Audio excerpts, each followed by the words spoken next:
भाषा की परिभाषा। भाषा स्वर एवं ध्वनि के द्वारा विचारों का अभिव्यक्तिकरण है, और ये परिभाषा दी है स्वीट महोदय ने। भाषा स्वर एवं ध्वनि के द्वारा विचारों का अभिव्यक्तिकरण है। हम ये जान चुके हैं कि भाषा क्या होती है। अब हम जानेंगे कि भाषा की प्रकृति कैसी है, भाषा का नेचर कैसा है। तो सबसे पहला पॉइंट जो हमारे सामने इस प्रश्न में निकल कर आता है वो है कि भाषा एक सामाजिक वस्तु है। भाषा सामाजिक वस्तु कैसे है? क्योंकि जब एक बच्चा छोटा होता है तो वो भाषा कहाँ से सीखता है? वो भाषा समाज से सीखता है। समाज में ही हम भाषा का प्रयोग करते हैं। हर समाज की भाषा में कुछ भिन्नताएं भी हमें देखने को मिलती है। इसलिए हम कह सकते हैं कि भाषा सामाजिक वस्तु है। दूसरा जो बिंदु है वो है भाषा सर्वव्यापक है। हम जानते हैं कि बिना भाषा के आज के युग में कोई भी काम संभव नहीं है। इसलिए भाषा हर जगह व्याप्त है। सभी जगह आपको भाषा देखने सुनने को मिलेगी। हर सामग्री का प्रचार हुआ, पढ़ना हुआ, लिखना हुआ, सुनना, बोलना, सभी में भाषा का प्रयोग किया जाता है। इसलिए हम कह सकते हैं कि भाषा जो है वो सर्वव्यापक है। तो दो बिंदु हो गए, भाषा एक सामाजिक वस्तु है और भाषा सर्वव्यापक है। तीसरी बात आती है भाषा अर्जित वस्तु है। भाषा क्या है? अर्जित वस्तु है। देखो, बच्चा जब जन्म लेता है तो उसे भाषा का ज्ञान नहीं होता है। भाषा वो समाज में आके सीखता है, भाषा का वो अर्जन करता है, भाषा को सीखता है। इसको एक उदाहरण के द्वारा समझने का प्रयास करेंगे कि एक बच्चा अगर हिंदी बोलने वाले लोगों के बीच बड़ा होगा तो उसकी भाषा वो अपने आप हिंदी बोलना सीख जाएगा। क्यों? क्योंकि जो उसका परिसर है उस परिसर में उसे हिंदी बोलने वाले लोगों के बीच उठना है, बैठना है, बोलना है, सीखना है। तो ये सब बातें वो हिंदी में सीखेगा। लेकिन सपोज़ करो वही बालक अगर अंग्रेज़ी बोलने वाले लोगों के बीच बड़ा होगा तो वो कौन सी भाषा सीखेगा?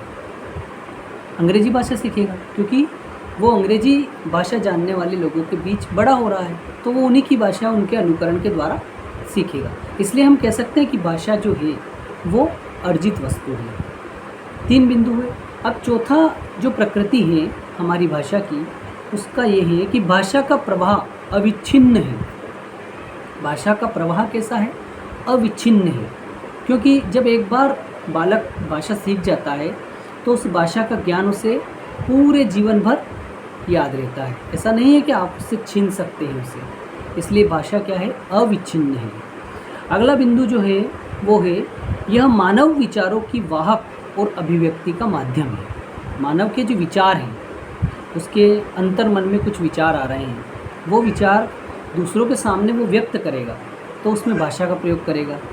वो अपनी अभिव्यक्ति अगर देगा भाषा के माध्यम से देगा, और जो सुनेगा, जो सुनने वाला है, जो श्रोता है, वो भी उसकी बात को समझने के लिए भाषा का उपयोग करेगा। क्योंकि भाषा यदि उसे जानकारी नहीं होगी, भाषा वो नहीं जानता होगा, तो उसकी बात को समझ नहीं पाएगा। अगला बिंदु है यह सहज और नैसर्गिक क्रिया है।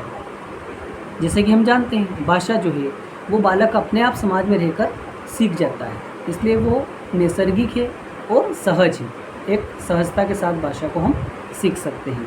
हाँ, ये बात अलग है कि शुद्ध भाषा का ज्ञान और उसकी व्याकरण का ज्ञान, उसके लिए हमें ज़्यादा मेहनत करने की ज़रूरत है। लेकिन एक सामान्य बोलचाल में भाषा को आदमी एक सहजता के साथ सीख सकता है। अगला बिंदु हमारे सामने आता है यह सामाजिक दृष्टि से स्वरित होता है। भाषा जो है वो सामाजिक दृष्टि से स्वरित होता है। कैसे होता है?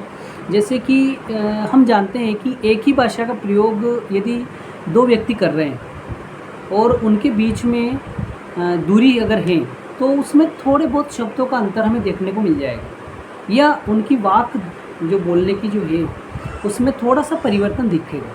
तो ये उसकी जो है वो उसकी सामाजिक दृष्टि से स्वरित होता है। और अगला बिंदु है, प्रत्येक भाषा का ढांचा स्वतंत्र होता है। प्रत्येक भाषा का जो ढांचा होता है वो स्वतंत्र होता है। भाषा लिखित और मौखिक दोनों प्रकार की होती है। ये तो हम जानते हैं कि भाषा लिखित और मौखिक दोनों प्रकार की होती है। भाषा जो है वो परिवर्तनशील है। भाषा जो है वो कैसी है? परिवर्तनशील है। अब हमें परीक्षा में अगर इसका उत्तर लिखना है तो हम इन बिंदुओं को थोड़ा बढ़ा करके लिखेंगे, थोड़ा हमारे जो विचार हैं इसके संबंध में वो भी इसमें डालेंगे, तो हमारा जो उत्तर है वो व्यवस्थित तरीके से लिखा जाएगा। पूरा वीडियो देखने के लिए धन्यवाद।